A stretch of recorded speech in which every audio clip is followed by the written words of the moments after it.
Okay, Masechet Eruvin, page 61, and hopefully we'll finish the fifth perek today, and maybe we'll also begin the sixth perek. So we begin with the ruling by Rav Yosef.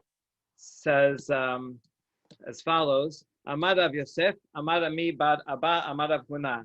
עיר שיושבת על שפת הנחל, אם יש לפניה דקה ארבעה, מודדים לה משפת הנחל, ואם לאו, אין מודדים לה אלא מפתח ביתו. So we're dealing with a case like this picture, where we have a city next to a river bank that is steep and somewhat dangerous. So in that case, he says, if you have a wall of some kind by the river that's 4 amot high, which is pretty high, then the eruv techumin, in other words, the techum, you will measure 2,000 amot from the wall all around the city, so you can go this way, I guess if there's a bridge or something. If not, however, if you don't have a wall, then this area is pretty scary to go there because you may fall, and therefore the city will only extend from the house itself. In other words, the existence of a wall and that safety wall makes it an enclosure that makes it safe and makes it into a city. Otherwise, it's just a bunch of homes. So that's his chidush. Okay. Amar Abaye, daka arba'a amot amart lan ala. Maishena mikol dake de alma de arba'a. Okay, notice there's the language, zachar and nekeva. Over here it says the word arba'a. Arba'a is zachar, which suggests it's talking about tefachim. But from the context, it must be that he's talking about arba amot, because you need a high wall like that. And that's implied, that's explicit in the question here. Abaye tells him that this daka, which we saw in the past couple of days, is a short symbolic barrier that just separates a courtyard or a mavoy. We saw it has some cases. So Abaye says usually this kind of daka is a small that or arba'a 4 tefachim, and all of a sudden you require something that's arba that is 4 amot. All of a sudden, how come in this case you're changing the dimensions of the daka from tefachim to amot? Okay, in order for this to make sense, this word arba'am has to be arba. And in fact, if we look at manuscripts, here's the geniza.org site, which collects all the manuscripts of it. We have over here, see the printed edition says arba'a. However, the Munich manuscript, other printed editions also have that. But the Munich manuscript says arba. The Furkovich manuscript, that's in Leningrad, St. Petersburg. Furkovich was a big, important collector. He was a Karaite, but luckily he collected things that are still around. It says arba. In the Vatican has one that says arba'a, but someone erased the hay to change it to arba, recognizing that it's a mistake. And so, okay, we have good textual evidence that it should be arba, and the printed edition in Vilna is not correct. Other prior printed editions are also not correct. The first printing in Venice has arba'a, and the first printing even before that, Pizarro by Cincino, says arba'a. So it's really Cincino's fault, and then all the printed editions copied him, but the manuscripts are correct. All right, that's fun. Okay, so anyway, that was the question. He says, how come generally this daka is more symbolic, but here you need 4 amot? In all those cases, it's not a frightening place. You just want a symbolic thing to say, hey, I'm separating from you. That's all. But here, it's actually frightening to walk there because it's such a big drop, and therefore you need an actual barrier for amot high from the riverbed in order to protect the people, and then you consider it all one city and usable to the edge, and you can walk 2,000 amot beyond it. All right, good. Amar Rav Yosef. Now, while we're speaking about this amorah, another statement he says, explaining the one he just said. Mina min Allah. What's my proof? The Tanya hitir Rabbi shehu bnei geder yordin hametan, ben bnei hametan olin legeder. Rabbi, that's Rabbi Yehuda Nasi, permitted people of Geder to go down to Hamtan. Here we have, these are 2 cities they are actually on the other side. They're in Jordan, where modern day Jordan is. This was the eastern front of the Roman Empire. These cities are part of a bunch, the capitalists, the 10 cities that were the edge of the empire. And they were on a hill. Geded was up above and Hamtan was down below. And Geded had a gader. Well, I don't know if that's on purpose. Here's some of the remnants of Gader, of this city of Geded. It looks like a really beautiful city with these arches and columns. Okay, anyway, the Yehuda Nasi permitted the Geded people to walk, Jews there, to walk down to Hamtan, but not the other way around. My tama la mishum dehane abu daka vehane la abu daka. Must be the reason is because these people made a daka, and by doing that, see, this is similar to the riverbed case because this is a steep decline, and so since he made a guardrail here, so then they could measure 2,000 amot from the guardrail. That is the edge of their city, and Hamtan was within 2,000 amot of their guardrail. However, Hamtan did not have a guardrail, so they have to measure from the edge of their last house, and from the edge of the last house does not make it all the way to this house, to the first house here. And so that's why these people can walk here, but these people cannot walk there. Now that's interesting. And and that would be a braita. You have to get to the, and I probably missed it before in previous days, but you have to get to the city. You have to get to the house and not to the city. Right. So somehow this barrier it's not really a wall of a city. It's just a protective barrier. If it was a wall of a city, you'd be correct. And the wall of a city is part of the city. That's where it defines it. But here, the real city really ends here. But just because of this, this makes this area in a way connected, but yeah, not so connected that the guy over here reaching there would really be part of the city. You're right. So it's only connected from the inside, but not from the outside. Exactly. Okay, good. So that's what Rav Yosef tries to bring a proof from this baraita. However, this explanation is rejected. Ki ata Rav Dimi amar tatruge metatrege lehu bnei geder lebnei hametan umay hitir hitkin. And so actually, the reason why he made this ruling is because the people in Geded, the one above, would come down, the people in Geded would bother the Hamtan people. If the Hamtan people would come up to Geded, the Geded people were like thugs, and they would beat them up. And so therefore, Hamtan, he said, the Rabbi, to protect the Jews in Hamtan, said, do not go to Geded, where the people, the residents there, presumably non-Jews, would beat them up. So he said, don't go there. Okay, so, and that's what he made. He made a takana for this. Okay, now Umay Shana Shabbat. So then why did he say this, that you can only do that on can it go there on Shabbat? Maybe all week long you shouldn't be allowed to go there. No, the Shchicha ba Shichrut. On Shabbat, the people there usually get drunk.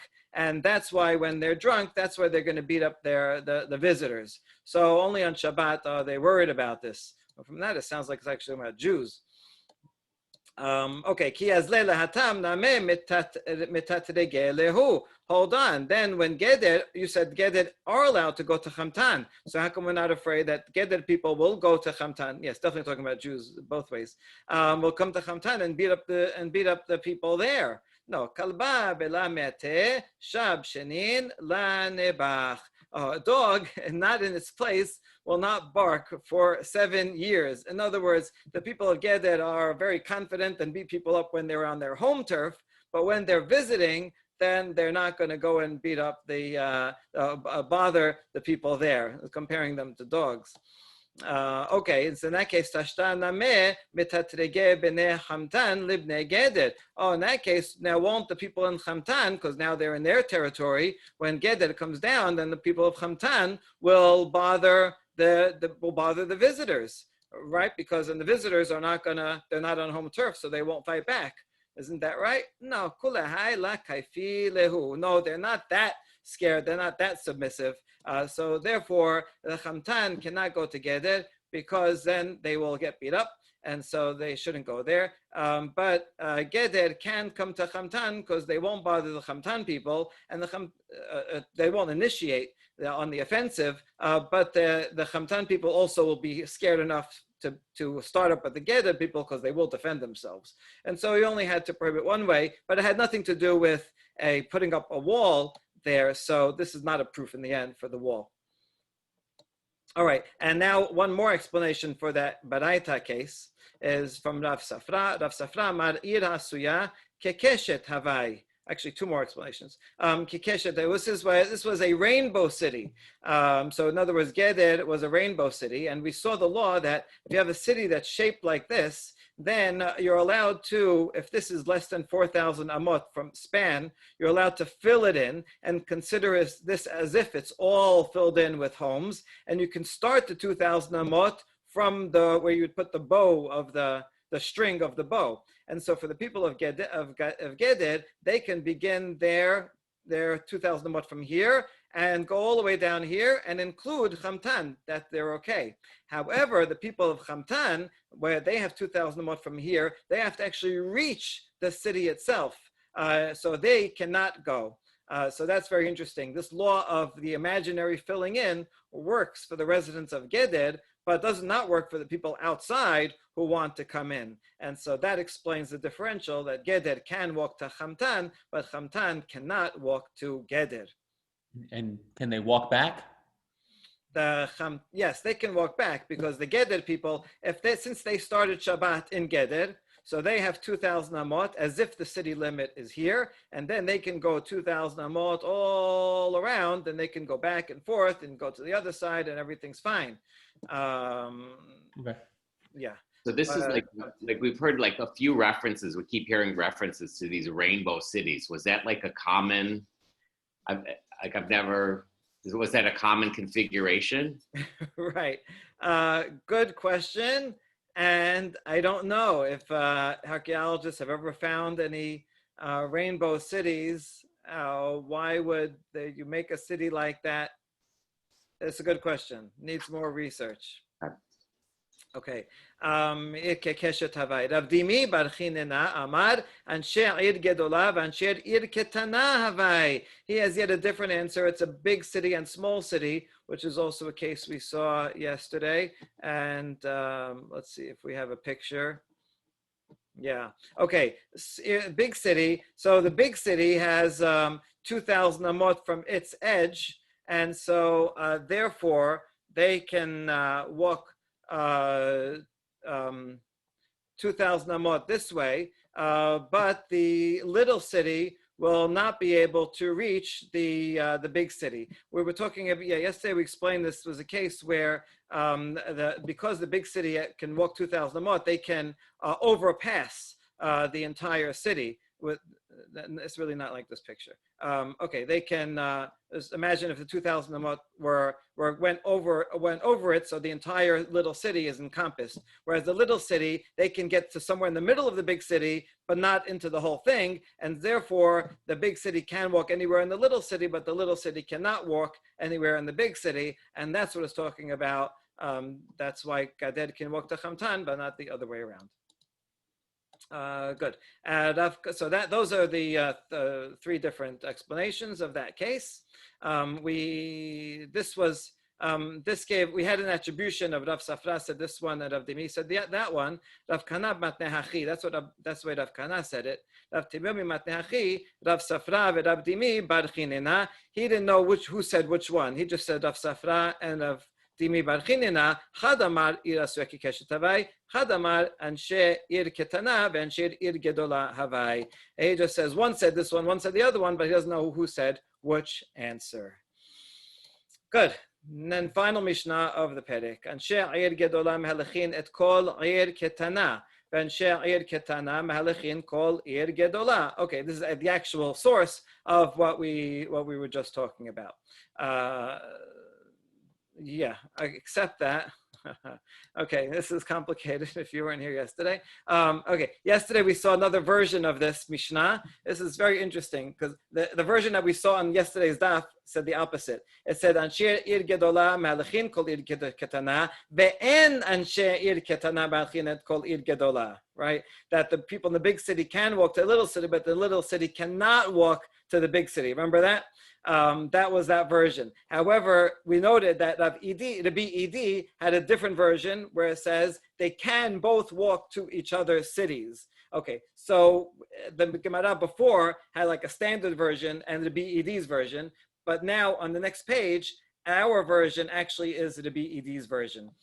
There are manuscripts that have N here. Yerushalmi has something. Okay, this is very interesting that there's two different versions of the Mishnah, and both are recorded within the Bavli. But here we're dealing with the other version of the BED. So let's explain this version. So according to this, the people in the big city can walk to a little city, and little city can walk to a big city. Ketzad, what is this case? מי שהיה בעיר גדולה ונתן את עירובו בעיר קטנה, בעיר קטנה ונתן את עירובו בעיר גדולה, מהלכת כולה וחוצה לה 2,000 אמה. Okay, that's why we had this picture actually. So the case is that someone who lives in the big city, he put his bread inside the Ir Ketana, right? Before Shabbat, he put his meal there. And then he went back home. So on the beginning of Shabbat, he's here, but his bread is over here. And they're within 2,000 amot of each other. That's okay. And so therefore, in that case, he is allowed to walk within this entire thing, right? And the opposite way also. If someone who lives in the small city puts his meal in the big city before Shabbat, then he is like a resident of the big city. Why is that important? Because if I'm a resident of a city, let's say New York City, right? I'm allowed to walk around the entire city, no matter how big it is. Right. In fact, in our case here in New York, I mean, it continues. I mean, how far would you have to get till you have some limit and there's no homes for 2,000 amot? You'd have to walk pretty far. So all that is considered one area, and then I can walk 2,000 amot beyond that. So the chidush here is that not only a resident who's physically in the big city can walk all around, even someone outside who puts his bread in there is considered like a resident of the city and can walk around the city and 2,000 amot all around it. That is the first opinion here. Good. Rabbi Akiva, however, disagrees. Omed en lo ela mimekom erubo 2,000 amma. If a resident in the little city puts his bread here, let's say, then he has 2,000 amot from the place of his bread. In other words, when you make this kind of symbolic meal, the meal is your putting the meal as your place. Then you're not a resident of the city. It's only your meal. That is your spot, and you have 2,000 amot, which means if the city is very big and 2,000 amot comes up to here, the middle of the city, that's all you can walk. You cannot walk in the entire city. So putting a meal is not quite as good as actually being there. That's to be Akiva's opinion. And he has a proof. Amar lehen Rabbi Akiva. This is always fascinating when we have a dialogue within the Mishnah. Usually Mishnah just gives us, just the bottom line, just the opinions, but every so often, especially with Rabbi Akiva, has a lot of these dialogues in Mishnah. He says, don't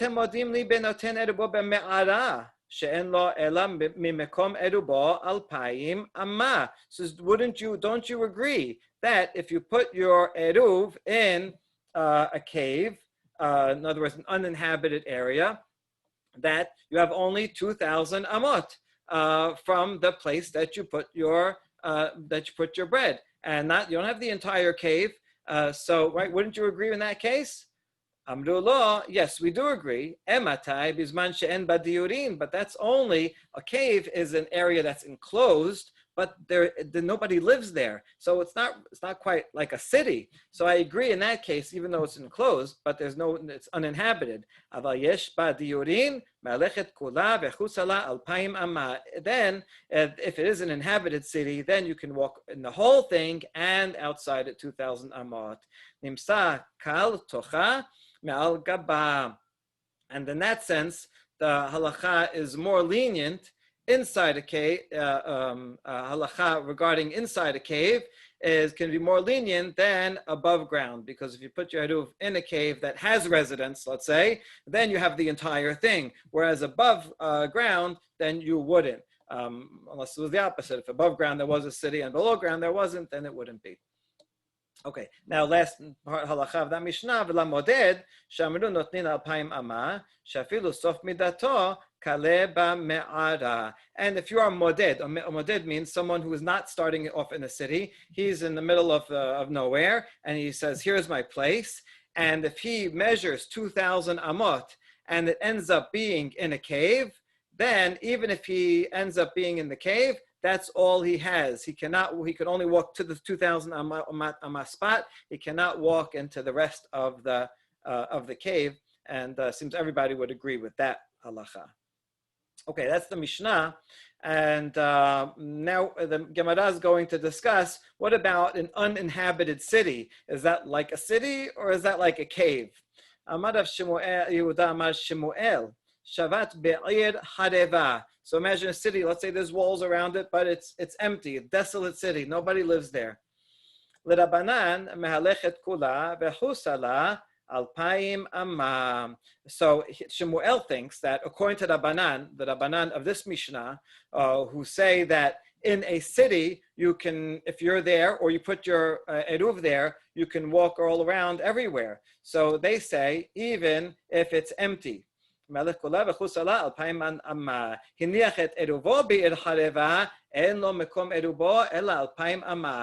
if you only put your bread there in an empty city and you start Shabbat outside this empty city, then in that case they would agree, like with Rabbi Akiva, that you have only from the place of the bread. Okay, so Shemuel is making a distinction that an empty city is not the same as a full city. Full city, even your bread could make your place there and you could walk all around the city and 2,000 amot. But an empty city, if you're there, fine, but your bread cannot do that. Rabbi Elazar Omer, Echad Shabbat. Rabbi Elazar is Amora, arguing with Shemuel. Echad Shabbat ve'echad iniach. Whether you're in the city or you only put your bread in the city, that becomes your place, and you have residence in that city, even though it's empty, and you can walk everywhere around it.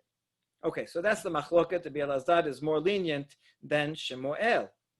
Now we're going to ask a question. Metive amar lahen Rabbi Akiva I atem. All right, this is a question on Rabbi Elazar. So Rabbi Akiva questioned in the Mishnah, שאין לו ממקום ערובו אלא 2,000 אמה, אמרו לו, מתי בזמן שאין בה דיורין? באין בה דיורין מודולה. Right, in this discussion section, Rabbi Akiva questioned them from a cave, and they said, yes, we agree with you regarding a cave because it's empty. But we said our halacha in a city which is inhabited. So what you see from this discussion, from their answer to Rabbi Akiva, is that if it's empty like a cave, then they say that your bread does not make your place, and you cannot walk throughout the city. So that is a challenge to Rabbi Elazar, who thinks that an empty city, right, empty city should be like a cave and not like something inhabited. That's the question. And Rabbi Elazar can answer. When he said in the Mishnah, has no inhabitants, and badiurin, it means it's uninhabitable. Not that there are actually no inhabitants. A cave is uninhabitable, whereas an empty city, once some people live there, so there are structures, there are homes, there is water, and so therefore it is habitable, and so that's the distinction. It doesn't matter if people live there or not, it matters if it's habitable or uninhabitable. Okay, so that's how Rabbi Elazar can reconcile himself with the Mishnah. But how about the Baraita? Tashema Shabbat Ba'ir, Afilu hi gedola ke'Antiochia.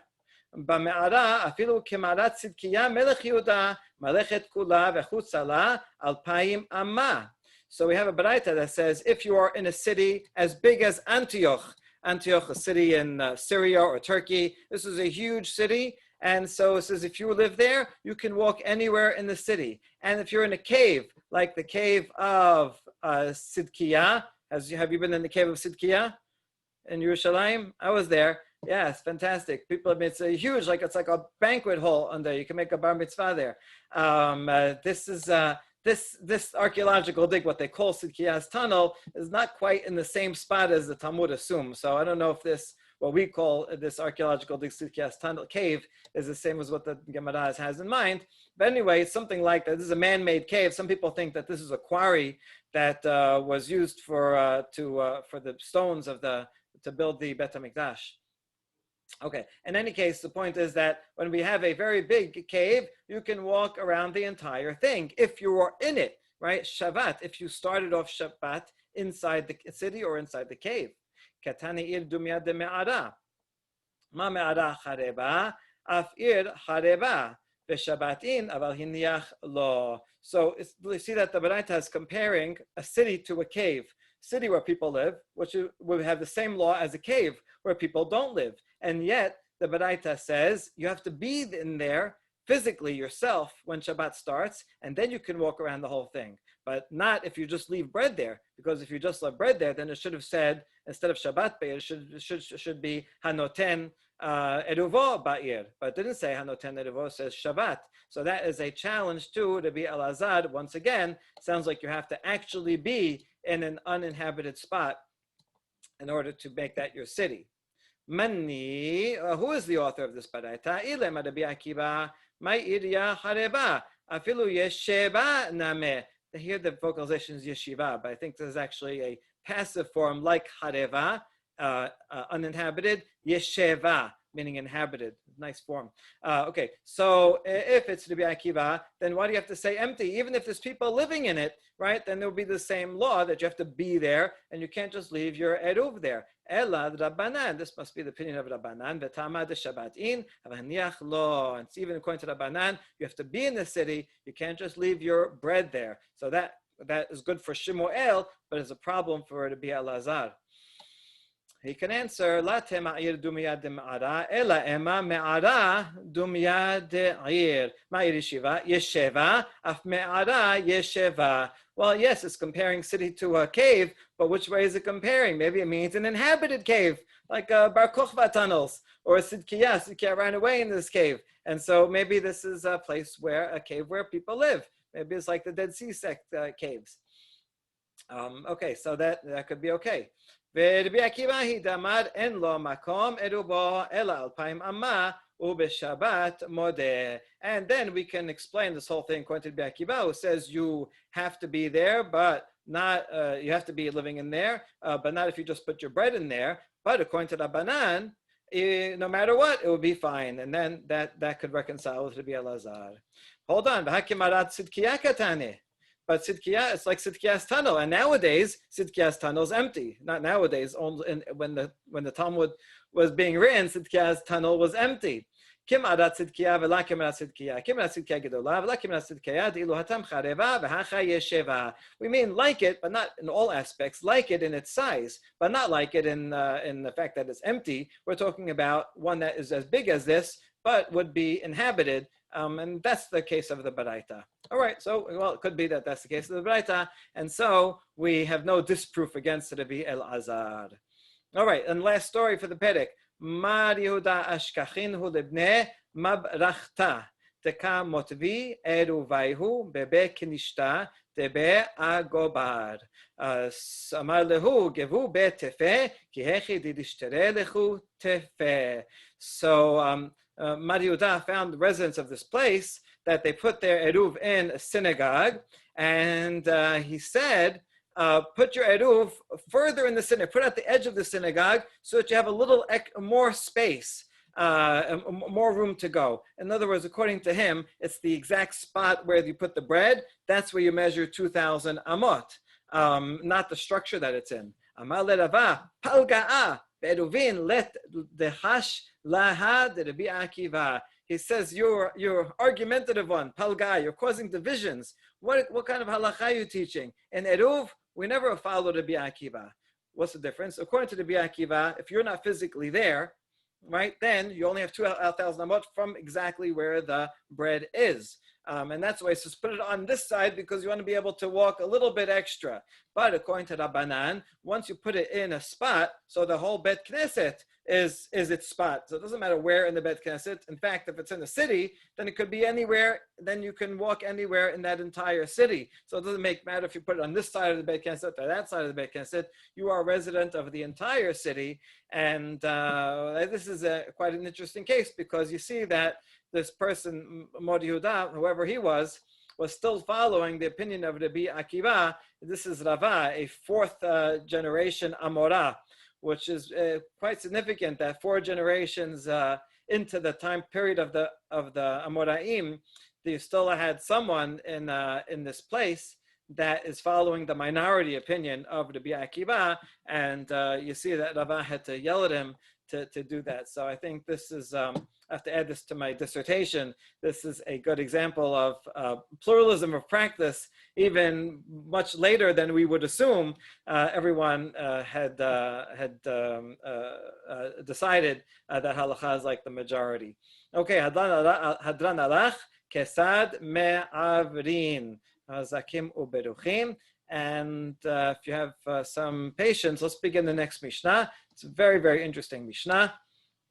Hadar, im hanochri bechaser, o im mi she'eno modeh ba'eruv, harei ze oser alav. Okay, and eruv is a partnership. Everyone has to chip in, has to agree that this is a courtyard, it's a shared courtyard. We are all putting some food in and agreeing to share the usage of the courtyard. And so therefore, if any one resident disagrees and says, no, I don't want you to use my courtyard, he ruins it for the whole thing, right? It looks like if we all own a company together, we all have to be in agreement if we're going to decide to sell it or do something with it. So therefore, if someone has a non-Jew in his courtyard, obviously the non-Jew is not going to, the law doesn't apply to him. And so that is a problem because his share of the courtyard is not one that we can use. Or someone who disagrees with the law of Eruv, like Kuti, a Samaritan, a Sadducee, or whatever other groups were around. Remember, all the laws of Eruv are not in the Torah, so any group that follows only the Torah literally and not Torah Sheba'al Peh would not agree with this entire concept of Eruv.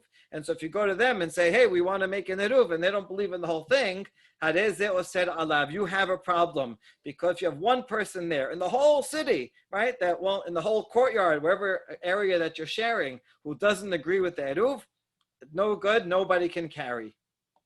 All right, what do we do about that? Okay, I mean, we'll see. There's a lot of discussion. Basically, for the non-Jew, what you have to do is you have to rent from him the right to use the courtyard.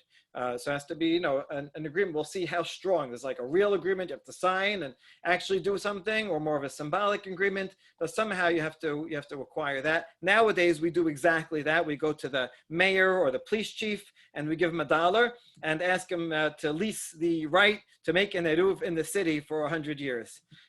So it's a good deal. I don't know if they know what they're getting into, but okay, I'm not sure how, it doesn't really give us rights to go and build anywhere in the middle of the street, but it does give us rights to carry.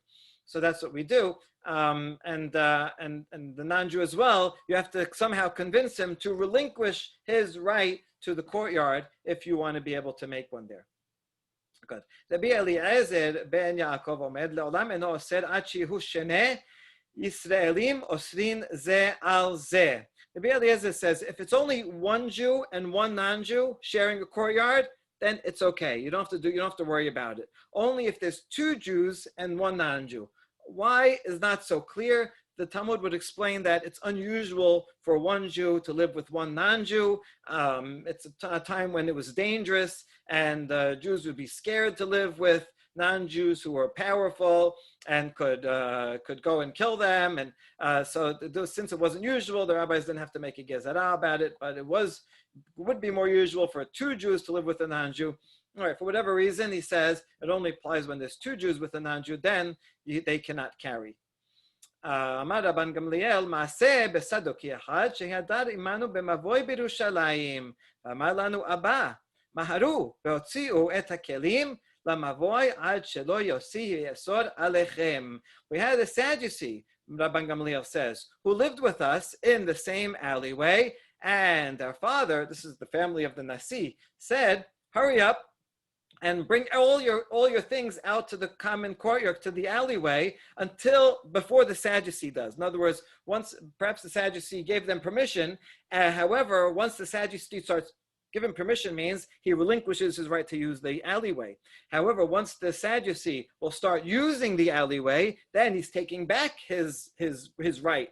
to use the courtyard. Once he has a right to the courtyard, we all cannot carry. So he said, hurry up, bring everything out there, right, while you can still carry. And once it's out there, all right, then we'll be able to, whatever, sit around, because we're not going to be able to carry afterwards. So bring it out before he does. Okay, that's a kind of funny scene, but it shows the point of this halacha. And a slightly different version of the same story. The Yehuda omer belashon acher, maharu ve'asu sorchechem b'mavoy ad shelo yosi v'yasor alechem. Not only did he say to take everything out of the courtyard, but actually go and use them. Whatever you need to prepare and do in the courtyard that might involve carrying back and forth, go and do it before he does. Rashi explains that it means do it all before Shabbat, because once Shabbat starts, then he can take something out. But doesn't say that it actually has to be on Shabbat itself. Okay, but anyway, that's two different versions of this Mishnah. Okay. Yeteb Abaye bar Abin v'Rab Hanina bar Abin v'Yeteb Abaye gabayhu. So these sages were sitting before Abaye.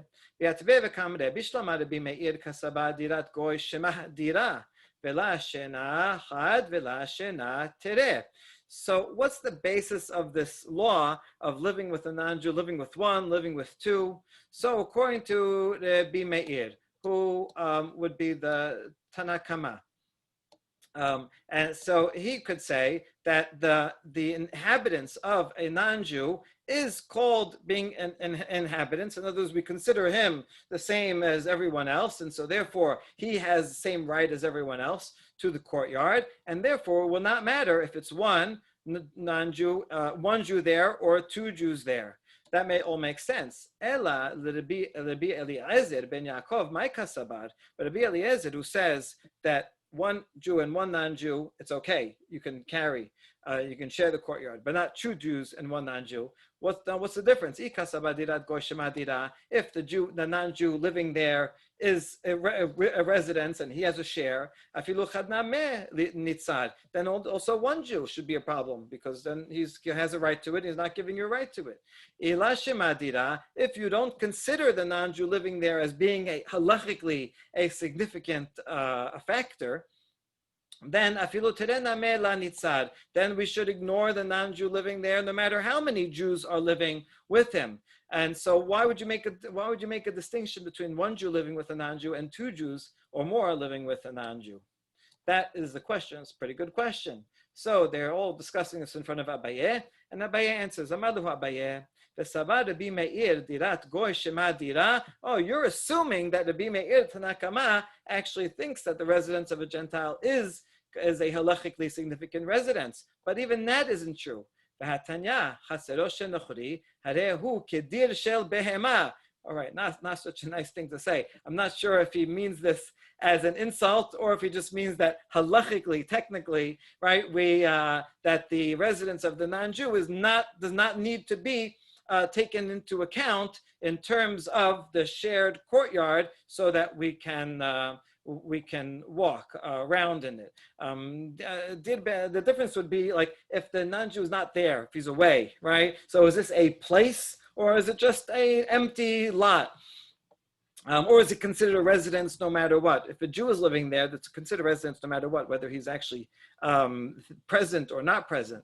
Okay, anyway, but this is Braita, and so you see that even according to the Meir, according to everybody, the status of a non-Jew living within the courtyard is not halachically significant for us. Ella dekule alma dirat goy la shemedira vehacha. And over here, what is the essence of the machloket between them? It's really the essence of this law is learning from the ways of the Gentile. This is super, super interesting. What the point over here is that you thought we were dealing with the halacha of eruv, because we have a shared courtyard, and what are we going to do? How are we going to share a courtyard if everybody agrees? But really, there's a value or a goal underlying the Eruv law that actually has nothing to do with Eruv. It's simply that the rabbis want to encourage homogeneous neighborhoods. They want to encourage Jews to live with other Jews and make a kind of self-enclosed, kind of gated community. Literally, it's like gated community because you have to have some kind of walls around it, and so that they can develop their own religion and their own culture without influence from outside. I think this is very significant because it's kind of a reaction to exile, not having our own land, not having our own country, and living in all cities around the world. But this halacha is, in a way, enabling people, encouraging Jewish communities to create homogeneous communities wherever they are, and therefore have a kind of semi-autonomy. It's not absolutely requiring it. It's just saying if you don't have that, then you won't be able to carry on Shabbat, and so it'll be inconvenient. So that, in essence, is what this halacha is all about. You try your best to live among Jews. Okay, so anyway, how does this explain the machlonket? Ben Yaakov sabar kivan de goy chashut ashifichut damim teresh teshiche daire gazru behu chadela shechiach la gazru be'rabanan. Since non-Jews, and perhaps this was true in many times in Roman period, since non-Jews were afraid that they're going to go and kill Jews, therefore it's not common that one Jew and one non-Jew will live together, because the Jew will be scared. So therefore, the rabbis do not have to make a gezerah. They don't have to say, oh, then make a gezerah, and she shouldn't live there because you're gonna come to be influenced by them. It never happens. It rarely happens. So the rabbis don't have to make a gezerah. However, two Jews or more living with one Jew among them, that is a common thing to happen. And that is something that the rabbis wanted to encourage the Jews so that they won't be influenced. And that's why in that case, the rabbi said that a presence of a non-Jew nullifies the possibility of sharing the courtyard to make an eruv. That is Rabbi Eliezer's opinion. So sometimes it happens, you have one Jew, one non-Jew together. And eruv mo'ed b'makom goy, and bitul reshut mo'ed b'makom goy, ad sheyaskir v'goy lo mogad. Very good. And so they said eruv does not work when there's a non-Jew there. You can't share the courtyard, and you can't even rely on the non-Jew to say, "I let you do it." Right? If a non-Jew says, a fellow Jew can do that, even if he doesn't agree with the eruv. But a non-Jew, we don't even rely on him saying, "Go for it." Rather, you have to go and make a monetary transaction to borrow the right to use the eruv. And by doing that, it kind of emphasizes a separate, you can be friends with him, but it'll emphasize a separation, that he is not joining in. He is not part of our shared meal. He is not part of our shared courtyard. And this is a way of making a fence between them. Okay, good. I think we'll stop at this point, and tomorrow we'll see what kind of a rental does this have to be? Is it a symbolic rental of the property, or is it an actual monetary rental of the property? But this, I think we already see here that the rabbis are kind of piggybacking on the laws of Eruv, something that's a more general value or societal goal of how they want Jewish communities to look wherever they are, whether in Israel or in exile, and they're piggybacking that law used upon the laws of Eruv. Not that it's impossible, not saying it's prohibited to live, you can live anywhere you want, but if you want to have a more convenient Shabbat, then you're going to have to create a homogeneous community. Baruch Adonai Olam. Amen ve'amen.